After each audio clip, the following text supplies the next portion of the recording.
Okay, happy Sabbath, everybody. Glad to be back and continue in the book of Hebrews. All right. Last time we were studying about in the book of Hebrews how uh, it talks about how Jesus is the high priest and he goes enter into the sanctuary, not with the blood of uh, goats and calves. And he also goes into the uh, sanctuary to purify us, not like the priest in the old tabernacle in the time of Moses and Aaron, where they go into the sanctuary with the blood of bulls and goats for the sacrifice, for the sin sacrifice of the people, so they can be purified from their, they can be, their sins that they can are confessed are transferred to the sanctuary, right? Yeah, but Jesus is a better high priest. Jesus is a better priest. Jesus is doing all these things so that he can give us an eternal inheritance. All right, so we will continue where we are in Hebrews 9, and let's see. I'm gonna go to the verse where we are at, the slide that we are at. Okay. All right. We were here last week, all right? Hebrews 9, verse 11 to 15. I'm just going to recap where we are. But Christ, being come an high priest of good things to come, by a greater and more perfect tabernacle, not made with hands. That is to say, not of this building, right? Christ is not the high priest of the earthly sanctuary, right? But of the heavenly sanctuary. Neither by the blood of goats and calves, but by his own blood he entered in once into the holy place, which is the Hagion, right? Yeah. He entered into the holy place, having obtained eternal redemption. How did he obtain eternal redemption for us? He died on the cross. And after that, he went into the holy place, not with the blood of goats and calves. For the blood of bulls and goats and the ashes of a heifer, sprinkling the unclean, sanctify it to the purging of the flesh. Right? Isn't it even better? How much more shall the blood of Christ? Because the blood of bulls and goats and the ashes of a red heifer, right? The ashes of a red heifer, red cow, actually is used to purify the people, right? And when was the people purified with the blood of bulls and goats? During the yearly day of atonement. That's when they are purified, okay? But the blood of Christ actually is so much better than that. Why? Because it purges your conscience from dead works to serve the living God. So your conscience is purged of your sin. Honestly, your conscience purged of your sin. Your memory is actually cleaned out. You will forget all your sins. That's how much better the blood of Christ is. He will actually wipe out all your records, and he will wipe out your memory of all your old sins. That's why the blood of Christ is much better than the blood of bulls and goats, right? And for this cause he is the mediator of the New Testament, that by means of death, for the redemption of the transgressions that were under the First Testament. So people who lived during the time of the Old Covenant, right? During time of the Old Covenant of the in the wilderness, right? Even if they died under that Old Covenant before Jesus came, they had the promise that they will receive the promise of eternal inheritance, right? Yeah, that because when they were in wandering in the wilderness, they were promised a certain inheritance. What was when they came out of Egypt and they had to build a tabernacle in the wilderness? What were the promise to them that they will inherit? What would they inherit when they come out of Egypt and they go into the wilderness? Where were they going to go to? They're going to go to Canaan, right? That's not an eternal inheritance. That's a temporal inheritance, right? But for those people, even of them that were during that dispensation, right? Because Jesus would later die, even for them, and then give them a much better inheritance than temporal Canaan. Jesus will give them heaven and even the new Eden, right? And this is why Jesus is so much better than those bulls and goats, calves, right? And red heifers, right? And the blood of Jesus is much better than all those blood of animal sacrifices. That's where we ended up last week, right? So now we're going to continue to where we're going to go now. All right. So what are those blood of bulls and goats and calves and red heifers? Ellen White has a commentary about that. As the high priest sprinkled the warm blood upon the mercy seat, right? This is the blood of bulls and goats. While the fragrant cloud of incense ascended before God, so while we confess our sins and plead the efficacy of Christ's atoning blood, right? Our prayers are to ascend to heaven, fragrant with the merits of our Savior's character. Notwithstanding our unworthiness, we are to remember that there is one who can take away sin and who is willing and anxious to save the sinner. With his own blood, right? He paid the penalty for all wrongdoers. Every sin acknowledged before God with a contrite heart, he will remove. Though your sin be as scarlet, they shall be white as snow. Though they are red like crimson, they shall be as wool. And then she quotes Hebrews 9, right? Of the blood of bulls and goats. They do not purge your conscience. So the blood of bulls and goats, like the gifts and sacrifices that the priests had to do. What else did they have to do? They give meat and drink offerings, right? They did diverse washings. What kind of diverse washings? They had to wash the animals. They had to sprinkle the people with the ashes in the water of the burnt red heifer. Wow, that's, we studied that. And they had to do carnal ordinances. What are the carnal ordinances? The ordinances of flesh. What's a carnal ordinance? What happens to boys at 8 days old? They have to circumcise. Yeah. That's circumcision, right? That's, all those things, point to Christ, right? And the holy days. What are the holy days? The feasts. What about the new moons? These are the festivals. And the Sabbathowns. What about the Sabbathowns? These are the yearly feast days of rest, right? All these things are what? Are shadows. All of these are shadows, okay? Because they all point to Jesus, right? Jesus who sacrificed himself on the cross, and now with his blood he can go into the sanctuary and now clean your records and also clean your flesh and then clean your mind, right?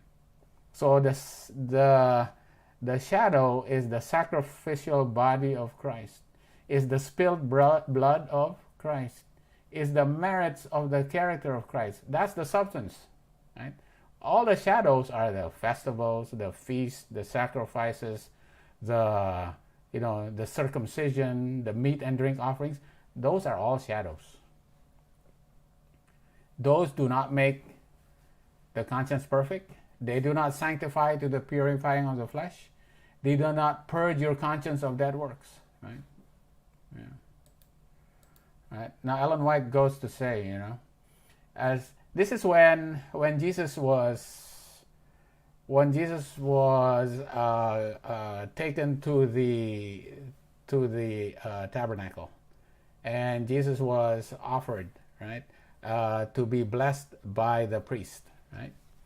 As the priest went through the ceremony of his official work, he took the child, which is Jesus, in his arms and held it up before the altar. After handing back to its mother, he inscribed the name Jesus on the roll of the firstborn. Right? Jesus was the firstborn. Little did he think, as the babe lay in his arms, that it was the majesty of heaven, the King of glory.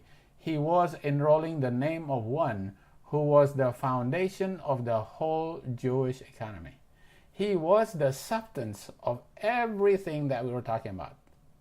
All those cardinal ordinances, all those sacrifices, all those meat offerings, all those drink offerings, all those, all those animals, right? He was the substance of what that was, right? Those were all shadows of him. That name, Jesus, was to be its death warrant, right? All those things are to die, right? For the system of sacrifices and offerings was waxing old. The type had almost reached its antitype, the shadow its substance. So all the shadows are to reach to the substance, right? And when it reaches the substance, the shadow ends. The shadow ends right here when it reaches the substance. And Jesus is the substance. All those shadows are to be done away with, right? They are waxing old, right? Okay. The typical service and the ceremonies, all these what? All these shadows connected with it were abolished, right? They are waxing old. They are to be abolished at the cross. The great antitypical Lamb of God had become an offering for a guilty man.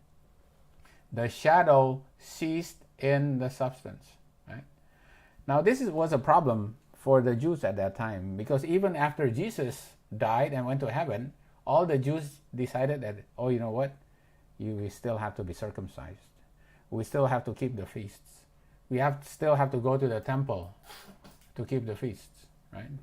Now, Paul in the book of Hebrews was seeking to bring the minds of men to the great truth for the time. The great truth for the time, what does that mean? The great truth for that time. What is that? Present truth for that time, right? But these who claimed to be followers of Jesus were wholly absorbed in teaching the tradition of Jews. Right? What's the tradition of the Jews? They were still teaching the shadows, right? And the obligation of circumcision, right? The cardinal ordinance. They were still teaching. They say, you're still obligated to keep those shadows, even though Jesus had already died on the cross and has spilled his blood, right? This is the point of the book of Hebrews, right? In the Galatian churches, open, unmasked error was supplanting the gospel message. Christ, the true foundation, right, the substance of faith, was virtually renounced for the what? Obsolete ceremonies of Judaism. It's waxing old. It's obsolete. It's to be done away with, right? This is Ellen White's, this is what Ellen White's commentary on what it says. The Jews refuse to accept Christ as the Messiah. They cannot see that their ceremonies are meaningless. It's obsolete, it's meaningless, and the sacrifices and offerings have lost their significance. It's no longer significant. Okay, wow, why are we doing this? Why do we need to, why is Ellen White taking so much effort to write about this, right? The need for the service of sacrifices and offerings ceased, right? It ceased. It lost their significance. It's obsolete. When type meets antitype in the death of Christ. In him the shadow reached the substance. The type meets the antitype. The shadow reached the substance. The Lamb of God was The complete and perfect offering is a complete and perfect offering. Types and shadows, offerings and sacrifice had no virtue after Christ's death on the cross. But God's law was not crucified with Christ. So God's law, which law was that? The Ten Commandments, which is the moral law. So which law was crucified on the cross with Christ? It's called the ceremonial law. The ceremonial law that said you have to bring sacrifices, you have to bring offerings, you have to bring blood of bulls and goats and heifers and all these type of things. You know, that's sacrificed at the cross. All right. And the Lord spoke unto Moses, saying, Speak thou also unto the children of Israel, Verily my Sabbath ye shall keep. Now this is, Ellen White is quoting Exodus 31 verse 13. My Sabbath ye shall keep. Some who have been anxious to make none affect the law of God have quoted this word Sabbaths, right? This word Sabbaths, interpreting to mean the annual Sabbath of the Jews. Wow. What's the annual Sabbath of the Jews? Passover, Day of Atonement, Feast of Tabernacle, all those things like, oh, you know, we have to keep those. And they say, you know what? You have to keep my Sabbaths. Right? What are they actually doing? It says, oh, you know, we still have to keep that. What are they actually doing? They are making none affect the law of God. Wow. If they say, you know what, all these feasts, these annual Sabbaths are still binding, what are you doing? Basically, you're saying the sacrifice of Jesus is not complete at the cross. There's still something that is still promised, and we still have to remember that that's still coming. It's still coming, right?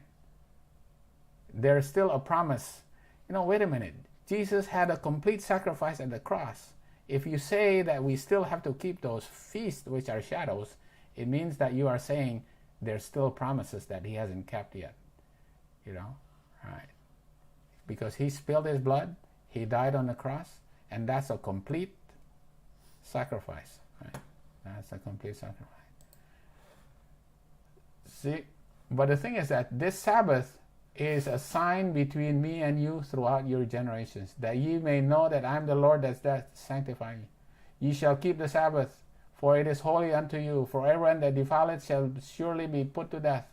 For whosoever doth any work therein, the soul shall be cut off from among the people. 6 days may work be done, but on the seventh day is the Sabbath of rest, right? See? This is talking about the weekly Sabbath, right? Not the annual Sabbath of the Jews, right? Those who now, after the death of Jesus, still claim that these annual Sabbaths are binding, are making none affect the law of God. Wow. Pretty amazing, right? Yeah. Okay, so we'll do about the Sabbath here. And so this study is more about the Sabbath, right? Yeah, things about the Sabbath. Not about that. Well, we'll study a little bit about the annual Sabbath of the Jews and compare it to the weekly Sabbath, right? Okay, Sabbath of the Lord. Where was it first instituted? Where did God make the Sabbath for us? At the creation. Yeah, at creation, Genesis 2. And on the seventh day, God ended his work which he had made, and he rested. Now, the word rested here is actually Shabbath. He Shabbath on the seventh day. He Shabbath on the seventh day from all his work which he had made. And God blessed the seventh day and sanctified it, because in it he had Shabbath. He had rested. He had Shabbath from all his work. Right? Shabbath from all his work. Okay? Shabbath means to desist from exertion, right? To celebrate, to put away, to take away, right? Right? To stop doing your duties. That's what it means, Shabbat means. All right? Okay.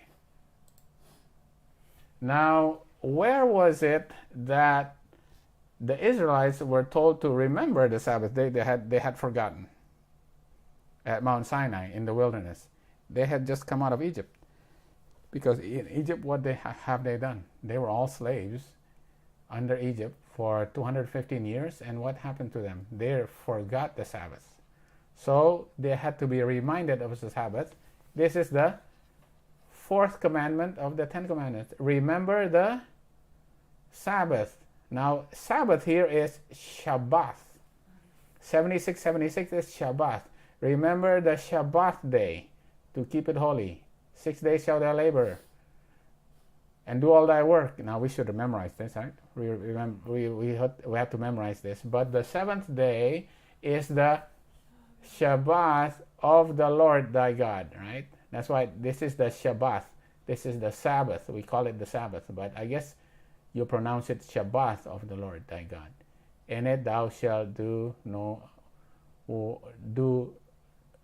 any work, not do any work. You cannot do any work, thou, nor thy son, nor thy daughter, nor thy maidservant, nor thy manservant, nor thy maidservant, nor thy cattle, nor thy stranger that is within thy gates. For in 6 days the Lord made heaven and earth, the sea and that is in them, and rested. Now, rested here is the different word. Here, he blessed it and sanctified it and rested. But rested here is Shabbath. Here in Exodus, rested is Nuach. He Nuach the seventh day and rested the seventh day. I guess he made the seventh day rest. Wherefore the Lord blessed the Sabbath day and hallowed it.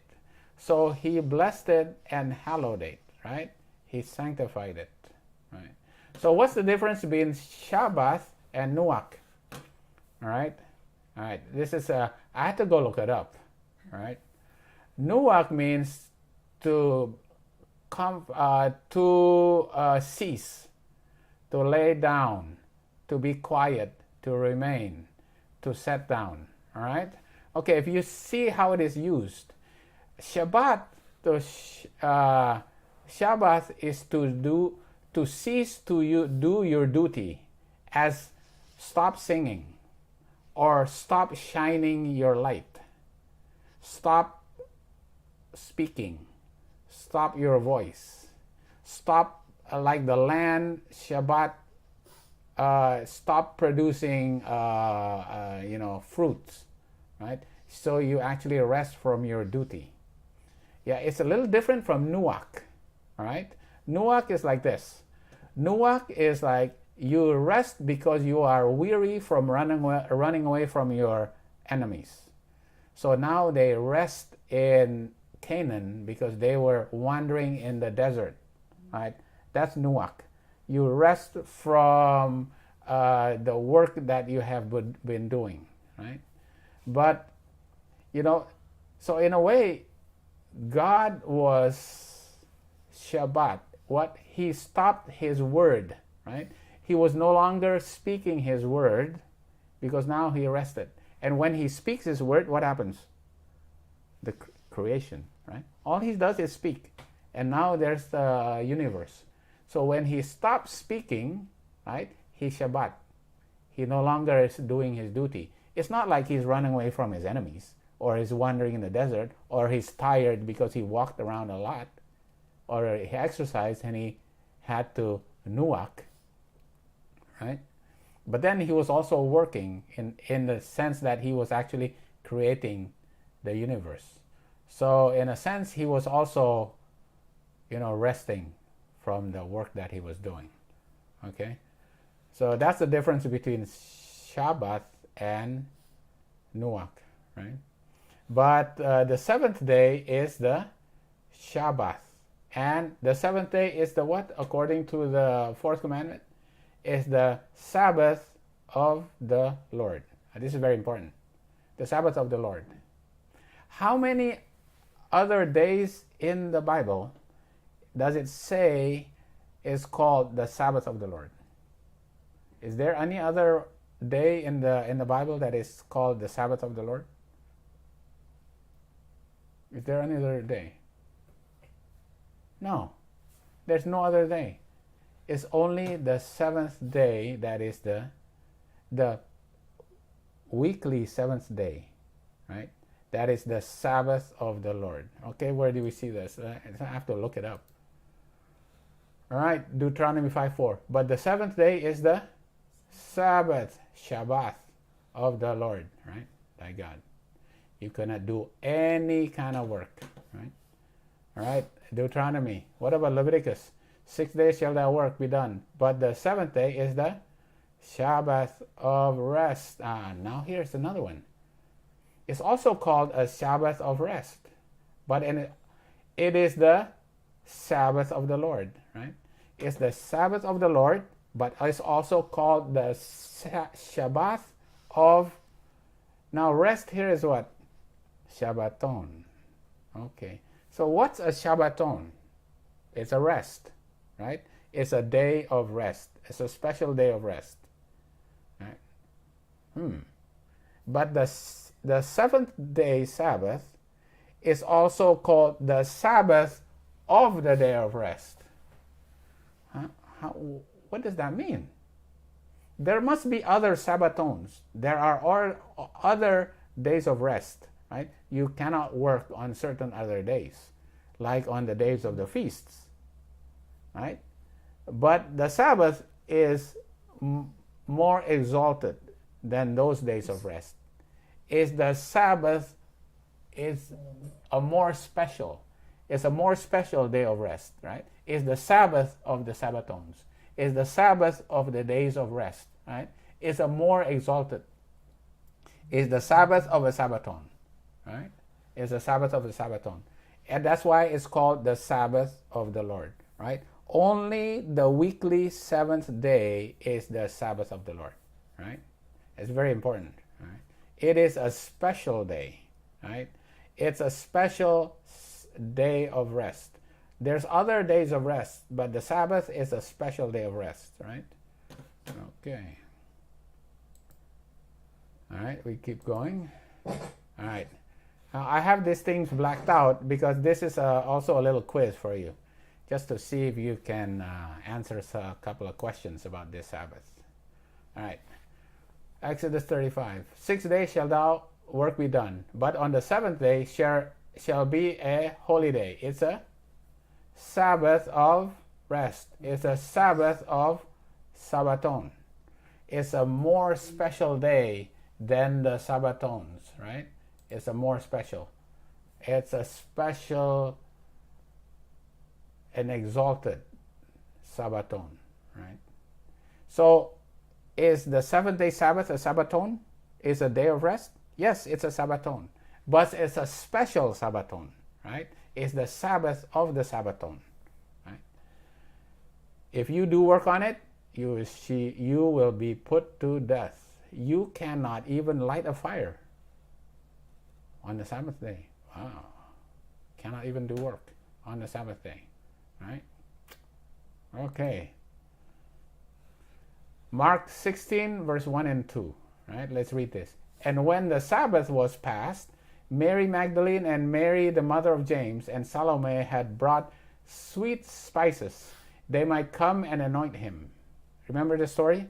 After Jesus was laid in the ground on the Sabbath day, in the grave, right? Mary Magdalene, the mother of James and Salome, they came and wanted to anoint him. And very early in the morning, the first day of the week, they came unto the sepulchre at the rising of the sun. Okay. Right. What is the Greek word for Sabbath here? Or the week? I want you to put. I want you to choose. All right. Is it Shabbath or is it Shabbathon? When the Sabbath was past, is it Shabbat or is it Shabbathon?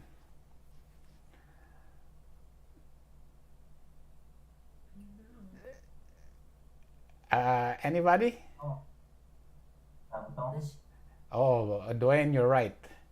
It's actually the Sabbathtown. like more special than? No, it's actually, it is also, because the Sabbath, the seventh-day Sabbath, is actually also a Sabbathtown. So it's not wrong to say that it's a Sabbathtown, right? But you can. So this is actually talking about the Sabbathtown. When the Sabbathtown was passed, Mary Magdalene and Mary, the mother of James and Salome, brought sweet spices, right? After the Sabbathtown was passed, because the Sabbath, the seventh-day Sabbath, is also a Sabbathtown. It's a day of rest, right? But it also is an exalted day. All right. And very early in the morning, the first day of the week. Okay, what is here? How do you fill in this blank? The first day of the week. The first day of the what? The week. What would the week be called?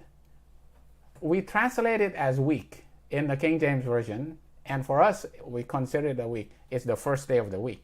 That's the Sunday, right? Sunday. Right. The first day of the what? The first day of the what? Okay. I know you're thinking now. You're thinking the first day of what? The week. It's also the first day of the Sabbathon. Now this is a little confusing here. The first week of the Sabbathon? Wait a minute. How could the Sabbathon Yeah, Sunday. is be called the first day, the Sunday is the first day of the Sabbathon, right? But in the King James Version, it is translated as the week. The Sunday is the first day of the Sabbathon for the Jews. Okay? All right. It's a little bit confusing here, but it's very interesting to know. And this is why the Sabbath, the seventh-day Sabbath, is very, very special for the Jews, for the Israelites. All right? All right. Because you can tell by how it is described in Mark 16. Okay. Here's the creation week, right? First, second, third, fourth, fifth, sixth, seventh day, right? This is the creation week, right? And God rested on the seventh day, right? And it's called the Shabbath of Shabbathown, right? It's a rest day, but it's a special day of rest. So it's called the Shabbath, is the more exalted, the rest of the rest day. Rest. You know, when the Jews double the word, it means it's more exalted, right? Yeah. When they double it, when they double. The Holy of Holies, right? Hagion is more holy. The Sabbath of the Sabbathon is a more exalted day, right? It's a more exalted Sabbath day, right? It's a more exalted rest day. Okay, that's the Sabbath of Shabbathon, the seventh day. What is it also called? It's the Sabbath of the Lord, right? Okay, for the Jews, this is the first day of the Shabbat, of the Shabbathon, sorry. This is the first day of the Shabbathon. This is the second day of the Shabbathon. This is the third day of the Shabbathon, right? Fifth, sixth day of the Shabbathon. All the other days are reference to what? It's reference to this day. This is the special day.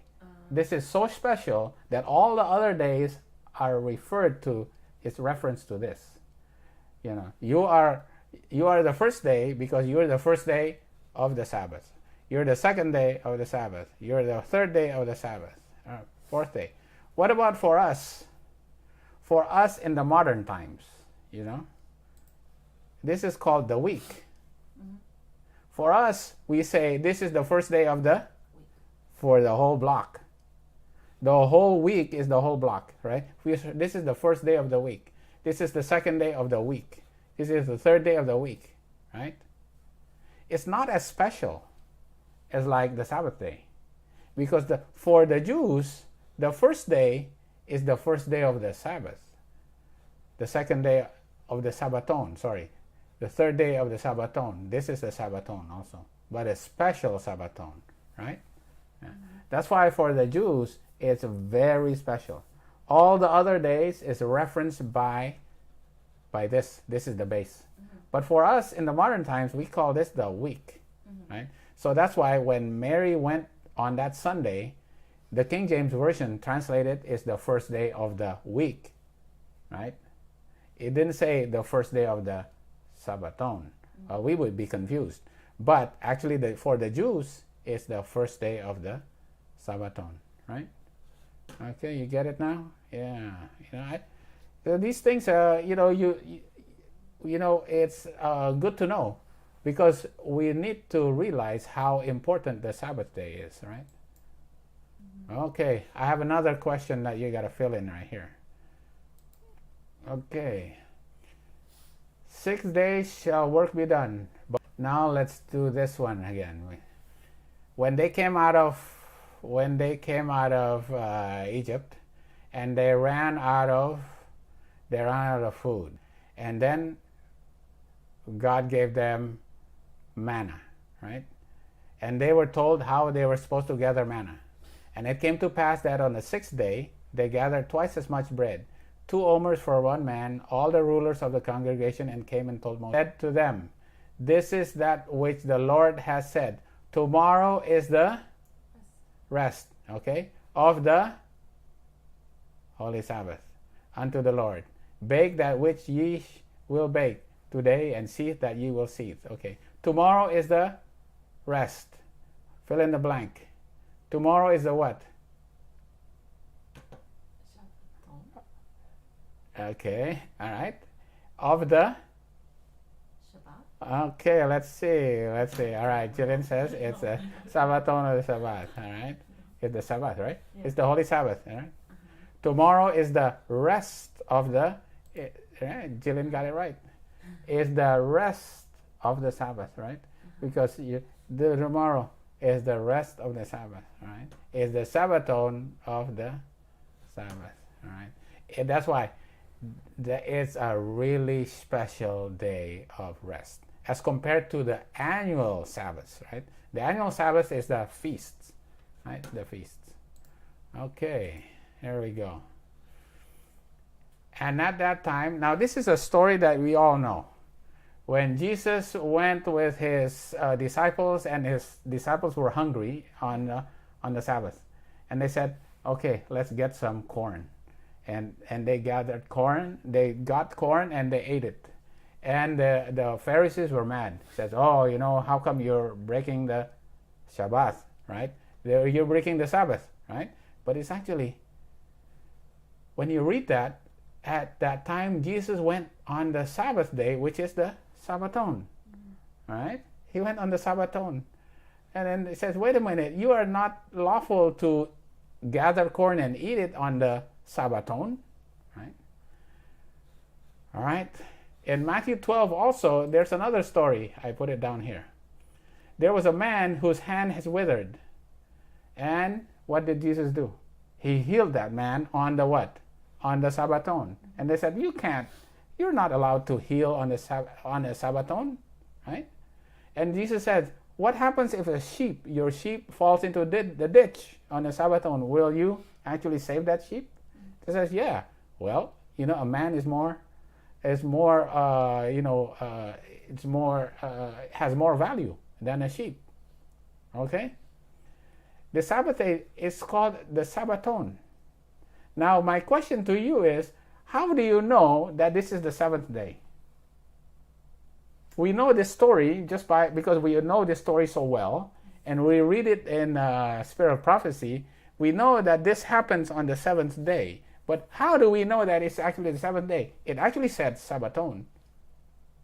Oh, that's how you know Sabbath. How do you know that these stories actually happened on the Sabbath? That Jesus actually healed on the Sabbath, and Jesus said it's okay for you to, when you're hungry, to gather corn and eat on the Sabbath. Okay. How do you know that this is not a feast day? Then how do you know that this actually was the 7-day Sabbath? Shabbat versus the Shabbath. Yeah. Shabbat versus Shabbathon. The weekly Sabbath versus the annual Sabbath. Right? How do you know that this is actually? Not by reading Spirit of Prophecy, but just reading the Bible. How do you know that this is actually the seventh-day Sabbath? All right, I'll just give you a clue. Because it's referencing, because Jesus says, for the Son of Man is Lord even of the Sabbathon. Right. And in the Old Testament, how many times did it say that the Sabbath is the Sabbath of the Lord? Right? 4 times it says. The Sabbath is the Sabbath of the Lord. No other day is the Sabbath of the Lord. And now in the New Testament, Jesus says, I am the Lord of the Sabbath. Right? So just by reading this, you know that the context of these stories is about on the day that is the Sabbath of the Lord. Because when Jesus was talking about this Sabbathon, he's actually talking about that he is the Lord of the Sabbathon. He is the Lord of the Shabbath of Shabbathown. Right? Right. It's a very special day. All right. Okay. All right. Hopefully this is getting clearer. Right? So you know the difference between Sabbath or Shabbathon. All right. Then we go to Leviticus 23. I'm not going to read the whole thing, but it says, besides the Sabbaths of the Lord, right? There are other Sabbaths besides the Shabbath of the Lord, the 7th day weekly Sabbath, right? And these are called Sabbathowns, because on the 15th day of the 7th month, which is the Feast of Tabernacle, it's a Shabbathon. It's a Shabbathon. All right? The 15th day of the 7th month, that's the Feast of Tabernacle. Right? These are the annual feasts. This is the Shabbathon. All right? Also, right? You are to dwell in booths. Right? This is the Feast of Trumpets. This is the Feast of Tabernacles. It's also called feasts. This is besides the Sabbath Shabbat, right? This is called the feast. And the feast is called a moed. What's a moed? A moed is an appointed day. Is an appointed, the day that is appointed, all right? This is the day that you have to appoint to congregate together. You are appointed that you have to congregate together. This is appointed day. It's called a feast. In the King James, it's translated as a feast. Right? This is the day that it's once a year you are supposed to congregate together and hold a feast. Right? It's a Sabbathon. This is besides the weekly Sabbath. It's different than the weekly Sabbath. Right? Right. There's and also the Passover in Egypt, when they had to kill a lamb on the 10th day, and the 14th day they have to separate a lamb on the 10th day. On the 14th they have to kill it, and then they have to kill it, and then they have to eat the meat of it, and on the blood they have to sprinkle it on the doorpost, right? Because what happens if they don't? The angel of death is going to come and kill their firstborn, right? They said, on this day shall be unto you for a memorial. On this Passover day it shall be a feast, right? The Passover is also a feast, right? It's an annual feast. It's on the 14th day of the first month, right? It's an annual feast, right? But this feast is not a moed. It's called a kag, right? Kag is actually, let me see, it's the festival sacrifice. Yeah, it's a sacrifice to the Lord, right? Ye shall keep it a feast, a kagag, a procession, a dance, or a festival, right? It's like a procession, a march, or a dance, or a festival, right? These are called the feasts, right? So these are besides the Sabbaths, right? These are besides the Sabbath, besides the 7th day Sabbath, right? And you know what? There's another Shabbathon. It's called the Feast of Trumpets. All right? Okay. However, there's another Sabbathon, which is on the 10th day of the 7th month. What's the 10th day of the 7th month? It's a day of atonement. On that day, you shall do no manner of work. You can do no manner of work. On what other day you cannot do any manner of work? No manner of work. On what day? What other day in the Bible that says you can do no work? On the Sabbath, on the weekly 7-day Sabbath. But on one of these annual feasts, the Day of Atonement, you are also cannot do any manner of work. Because on that day is the Sabbath of rest. It's a Shabbat of a Shabbathown. So it's a Shabbathown, but it has been elevated to the same level as the 7th-day Sabbath, right? Okay, my question is, why is the Day of Atonement elevated to the level of a Shabbat of rest? It's a special Shabbat of a day of rest. It's a special among the Sabbathowns. Why is the Day of Atonement special? A special Sabbathon. Remember that the 7th day, God set it aside.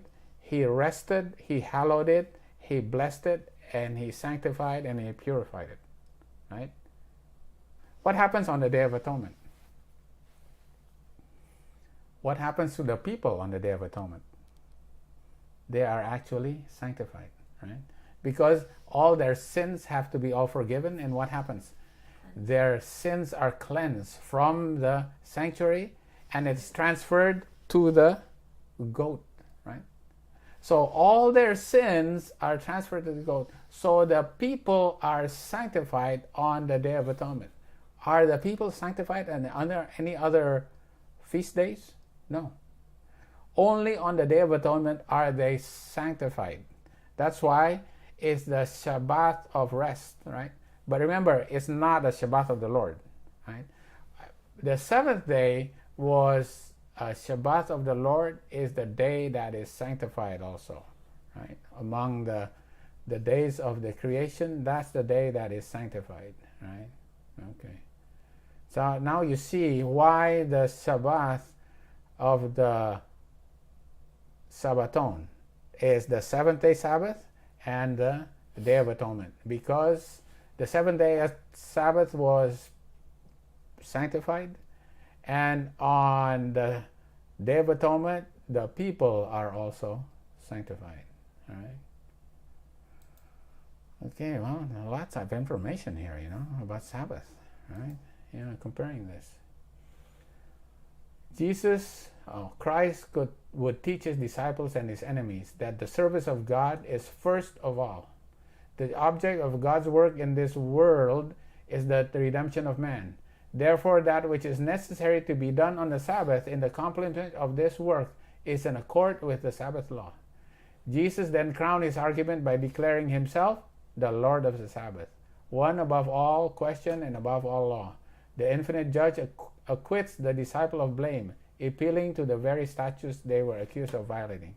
So when you don't have anything to eat, can you gather corn and eat it on a Sabbath day? Yes, because you are doing good, right? You can actually feed the hungry when you are on the Sabbath day. That's not considered, an occupation, right? Yeah, because you are doing good. Jesus did not let the matter pass without administering a rebuke to his enemies. He declared in their blindness they had mistaken the object of Sabbath. He said, "If ye had known what this meaneth, I will have mercy and not sacrifice. Ye would not have condemned the guiltless. Their many heartless rites could not supply the right.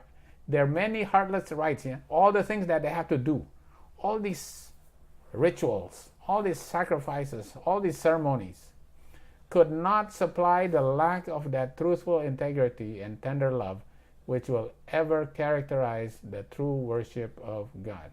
The true worship of God wants to do the surface of God, right?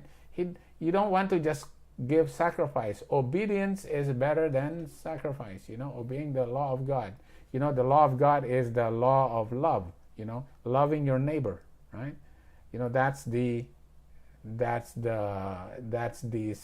second commandment, right? The first commandment is love God. The second commandment is love your neighbor, So being kind to your neighbor, loving your neighbor, is more important than all these sacrifices, right? And people were, exalting sacrifices more than love of their fellow neighbor, right? Fellow humans. Again, Christ reiterated the truth that the sacrifices were in themselves of no value, right? It has ceased. It has no value. They were a means and not an end, right? They were pointing to who Jesus was, the true and complete sacrifice. Their object was direct men to the Savior, and thus to bring them into harmony with God. It is the service of love that God values. When this is lacking, the mere round of ceremony is an offense to Him. So with the Sabbath. It was designed to bring men into communion with God. But when the mind was absorbed with wearisome rites, the object of the Sabbath was thwarted. Its mere outward observance was a mockery, right? When you don't even know the meaning of the Sabbath, right? And you want to do all these rituals, all these ceremonies, all these sacrifices, all these things that you think is doing something, but it does not. It only points to what Jesus is doing for you. You are actually you're downplaying what Jesus actually has accomplished at the cross, right? Okay. Now we compare, what kind of work is it that you cannot do on the Sabbath? Like, for example, the Day of Atonement. You are to do no work, right? You have to do no matter of work. Because on the Day of Atonement, the children of Israel is purified. Right? You can do no work on that day. Right? You are to do no work. I made a little listing here. What about the Passover, the unleavened bread, Feast of Unleavened Bread, and the wave sheaf? Yeah, you are to do. It's not do no work, but you do no servile work. No servile work. Right? What is servile work? Does that mean serving people? Yeah, occupation. Oh, occupation. When we're working for money, are we in servitude to our employment, to employer? Right? We're in servitude, right? We are actually doing service for them. Yeah. We're getting paid with money, but that's our occupation, right? Here, you are not to do any work, right? But here, you are to do no occupational work on these Sabbaths, right? Passover, But save that which every man must eat, right? Well, you still have to eat, right? That's not an occupation. To prepare food for yourself, it's not considered servile work, right? It's not your occupation, right? And the Pentecost, no servile work. The blowing of trumpets, no servile work. Feast of Tabernacle, no servile work, right? No servile work. On the Day of Atonement, no servile work, no kind of work, no work whatsoever, which is the same as the 7th-day Sabbath, right? You are to do no work, right? Do no work. So now we know, because this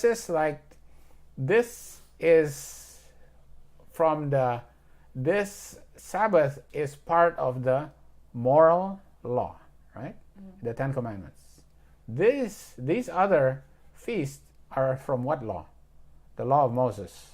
It is called the ceremonial law, right? You have to know these are the feasts that are part of the ceremonial law, right? So which one was nailed to the cross? The law that was nailed to the cross. So we're talking about the ceremonial law, right? because these are the shadows. All these shadows only point to Jesus. So when Jesus came as the substance, the shadow ceased at the cross. Right? All these things cease at the cross. Right? These things, except this does not. Right? The moral law does not cease at the Sabbath is never a shadow. Right? It's never a shadow. It is the substance. All right. Okay. All right. Do no work. Okay. The thing about these feasts, these are appointed yearly dates. These are moeds, right? These are appointed. There's a certain date that you have to keep it. Like, for example, these are the feasts. They're the moeds, right? And these feasts are appointed because they are also used to determine what? Which ye shall proclaim in their seasons, in their moed. What are the seasons? What seasons? Why are these feasts related to seasons? Seasons of what? Seasons of what? Seasons of harvest, right? These are related to the harvest, okay? So these feasts are appointed days that point to the seasons for planting and harvesting, right? Because that was their occupation, they were they were planters, right? They plant and they had to harvest. And harvesting and planting, is based on certain dates. You have to know when is a good time to plant. You have to know when a good time to harvest. Everybody who's going to go country living will have to know this, right? When's a good time to, like, for example, I think Auntie Faye and Auntie Doreen knows exactly the date when it's a good time to start planting your kale. Yeah? You don't do it in the spring, you don't want your kale, you got to do it, it's called the winter, right? It's for the winter, right? You have to do your planting knowing the dates of the seasons, right? Okay. So when are the harvests? When are the yearly dates? You have to know when those yearly dates are, right? These are the feasts, the date of the feast, right? The first day of the 14th day of the first month is what? The Passover, all right? That's the Passover. And then the Feast of Unleavened Bread, the 15th. And then when's the wave sheaf? The wave sheaf is the morrow after the Sabbath during the unleavened bread. It's the morrow after the Sabbath. So and it just so happened on this year is on the 16th. That's the wave sheaf. What about the Feast of Tabernacles? Feast of Weeks, the Pentecost. The Feast of Weeks is 7 Sabbaths after the wave sheaf. Okay, this is the wave sheaf on the 16th. Count 7 Sabbaths.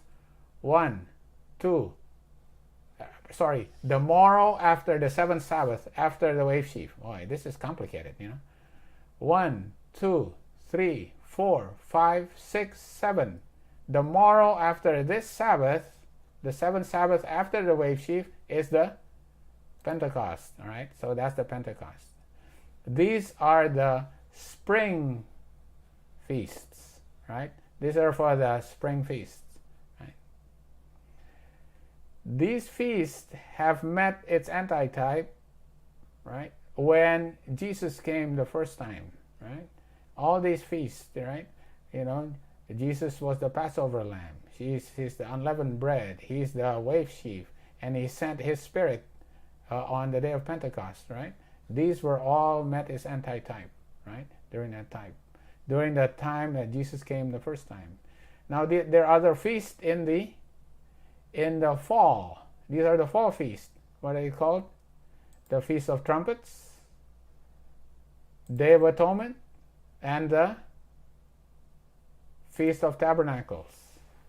All right. Okay. When is the Feast of Trumpets, the blowing of the trumpets, when does it meet its antitype? The trumpets, the blowing of the trumpets, we call it the 7 trumpets. When is the seventh trumpet? When did the seventh trumpet start to blow? In 1844, right? The seventh trumpet. What is the seventh trumpet? What is a trumpet anyway? Trumpet is a punishment against the enemies of God. The first four trumpets were the Goths, Vandals, Huns, and Heruli. They were against pagan Rome, right? And then came the Arabian and the Ottoman Muslims, right? They were the first woe, the second woe, which is the fifth and the sixth trumpet. They were against which Rome? Papal Rome, right?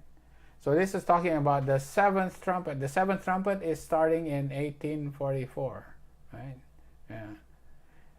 What about the Day of Atonement? Once the Day of Atonement came, when was it fulfilled? October 22, 1844, right? This is the investigative judgment. This is the cleansing of the records in the books of heaven, for starting with the dead and then the living, right? Yeah, it's starting in October 22, 1840. What about the Feast of Tabernacles? Yeah. When they celebrate the Feast of Tabernacles, they had to remember that when they were in the wilderness, they had to live under palm branches, right? They had to live under booths of the trees. They had to make booths of trees, right? So we have to, in this time, we have to prepare ourselves when one day we're going to have to live in tents or in caves or under the trees in the wilderness before Jesus comes the second time, right? We're going to have to run to the mountains. And how are you going to eat there? Jesus is going to supply your water. Jesus is going to supply your food, just like he did in the wilderness, just he did for Elijah, right? Elijah had a running brook all the time, and how was he fed? By the ravens, right? So we have to prepare for that time. These are the feasts that it meets its antitype before the second coming of Jesus, right?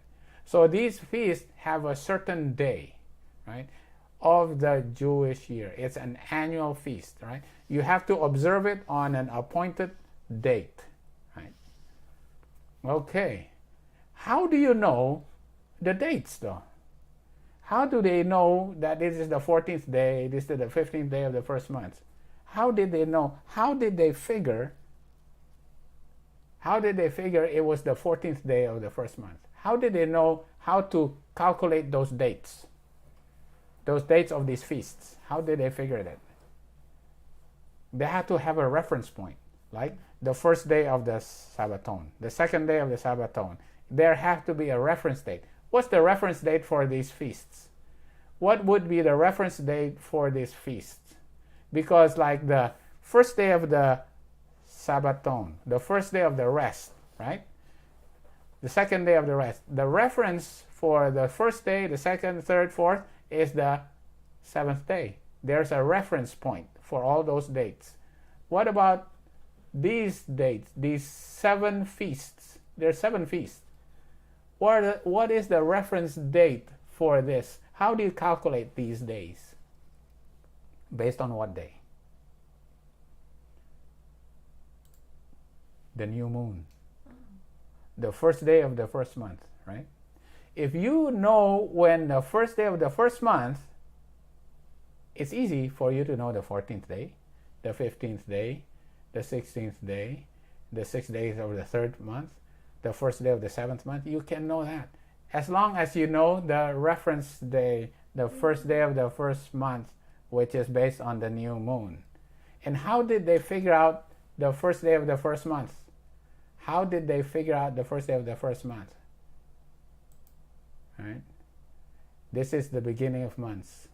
The first month of the year, when they were in Egypt. How did they figure out the first day of the first month? Based on the barley harvest, right? Based on the barley harvest. Because what happens during the 6th plague? The hail destroyed the ripe barley. And what do you call a ripe barley? An abib. Barley that is abib. Because when it's ripe, now it will be destroyed because it becomes brittle and it is destroyed. But the wheat is not smitten, but the barley is. So when you look at your barley and it is ripe, then you wait until the new moon. When you see the new moon, that becomes your first day of the first month. From that day on, then you count. 14th day, that's the 14th day, that's the Passover. Yeah. Then the next day, the 15th day, that's the Feast of the Tabernacle. So the reference point is the first day of the first moon based on the barley harvest. So it's actually based on the barley harvest, right? Which is different than what people actually do after they got sent on the diaspora. They got sent by the Romans all over the world, and they can no longer keep the barley harvest. What do they look upon? They look upon the what they don't look at they look at upon the spring equinox. Right. So you base the Easter on a spring equinox, right? Yeah. Right, but we know what we have to keep it based on the barley harvest. So you have to keep it on a certain date, based on the barley harvest. Okay. All right. What else do you have to? What's the things that you have to? How do you keep the feast? Also, you have to use the appointed offerings and sacrifices of the feast. Right. There are certain things that you have to sacrifice. If you want to keep the feast, you have to also do the sacrifices and offerings of the feast. On the feast, you have to have a burnt offering, a meat offering, a sacrifice, and a drink offering. You know, all these, you actually have to have it for the feasts. What about on the Day of Atonement? On the Day of Atonement, it's even more. Look at all these. Oh, wow. Look at these Day of Atonement offerings. Bullock, a ram, 7 lambs, meat offering, 1 kid of goat, and as well as a drink offering, right? And then you also have the continual burnt offering. There was so much here, I had to kind of get some out of the way. So here are the lambs. How many lambs are there? There's 1, 2. There are 7, 8, 9, 10. There's 10 lambs. There's 10 that had to be offered during the Day of Atonement. If you want to keep these feasts, you have to also not only keep the date, you have to also offer the sacrifices also. All right. What about the place? There's appointed place. Certain feasts have to be kept where? Where do you have to go? 3 times a year, you have to. All the males have to appear before the Lord. Where do they appear before the Lord? The temple. In the temple. Where's the temple? In Jerusalem. So they all had to go back to Jerusalem. If you want to keep the feast, there's 3 feasts that you have to keep, not where you're living, but you have to go to Jerusalem and keep it. So there's a place, there's a time, and there's the services. You have to keep all those services. But all those actually points to the work of Jesus, right? The work of Jesus. So, you know, all these things are no longer binding. They are done away with. They are what? They are obsolete. All these shadows are obsolete. They are done away with. They are old. They are dead, right? They no longer need to be kept because the perfect and complete sacrifice has been offered by Jesus already, right? Mm-hmm. Yeah. That's why you don't have to go to Jerusalem anymore, right? You don't have to cut up all those lambs, bullocks, he-goats, all those meat and drink offerings. You don't have to do any of that anymore. Right? All right. Okay. All right. So there's 3 feasts that you have to keep. Right. This is the feast of the unleavened bread, and you also have to keep the Pentecost, right, and the Feast of Tabernacle. Yeah, you have to keep it in Jerusalem, right? And just to go back and look at that. All right, how are we with time? Okay, all right, we still got a couple more, right? So what does this all mean for us, right? Is it meant on the Sabbath? You know what? As long as I don't do my occupation, right? I don't do my occupation, I'll be good, right? Is that what it means? You know, it's a special day of rest. God actually desisted from doing his duty, doing what he does, right? He creates things, he keeps things in order. He actually stopped doing all of that, right? Yeah. So what do we have now? The easiest way is to actually find it in Isaiah 58. This is so.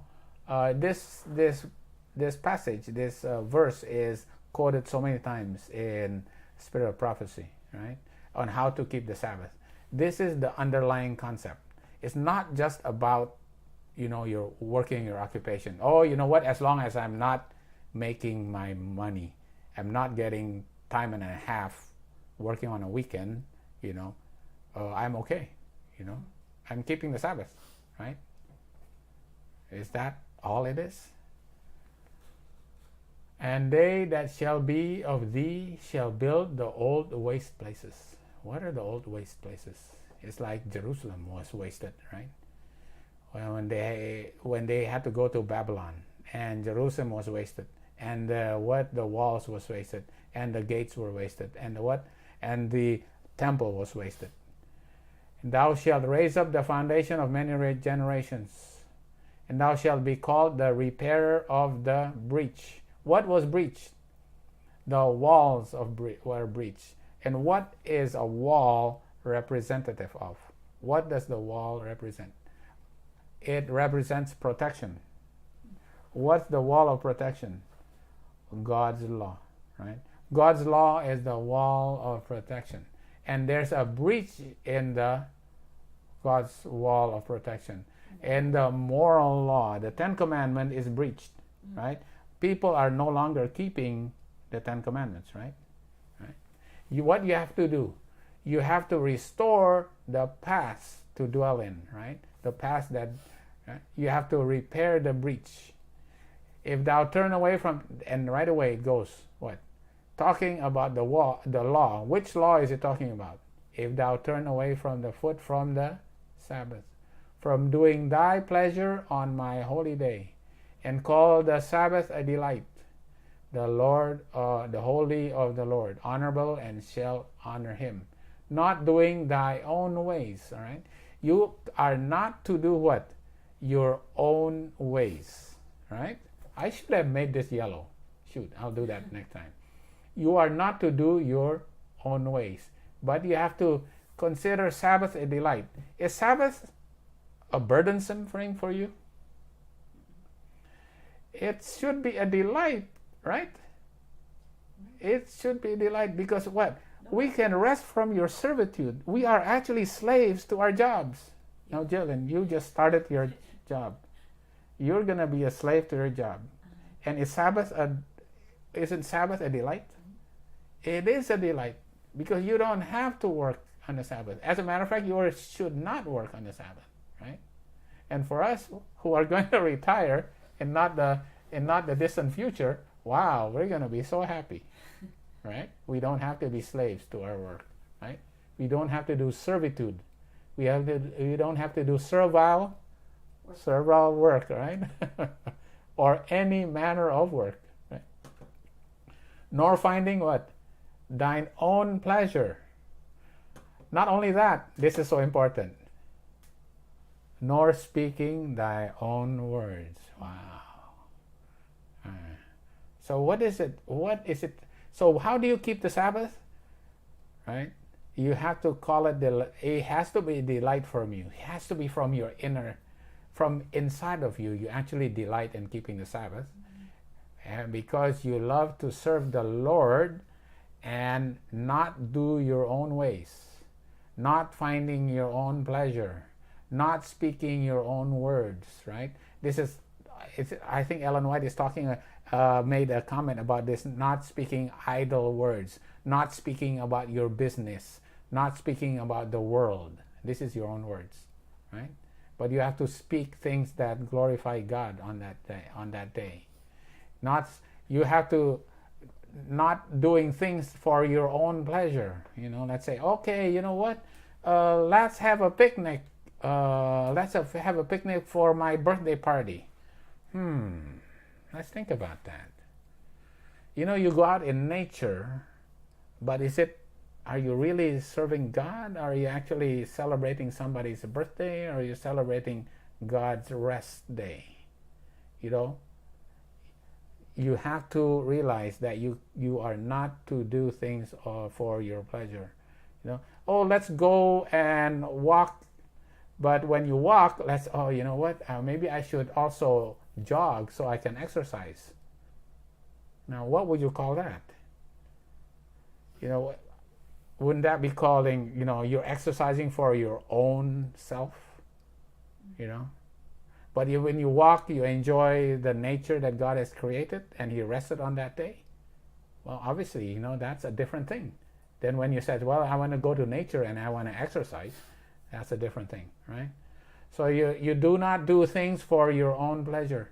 You have to do it for God. You have to do things in God's ways, for God's pleasure, not speaking your own words, but speaking God's words. Then shalt thou delight thyself in the Lord. I will cause thee to ride upon the high places of the earth. Keep thee with the heritage of Jacob thy father, for the mouth of the Lord hath spoken it. All right. Wow, that's a lot. Yeah, I hope we learned something today. Yeah. You understand the difference between Sabbath, Shabbath, and Shabbathowns. Shabbathowns is the special day of rest. But the Shabbath of the Shabbathowns is an even more exalted special day of rest, right? Like the Day of Atonement and the seventh day Sabbath, which is purified.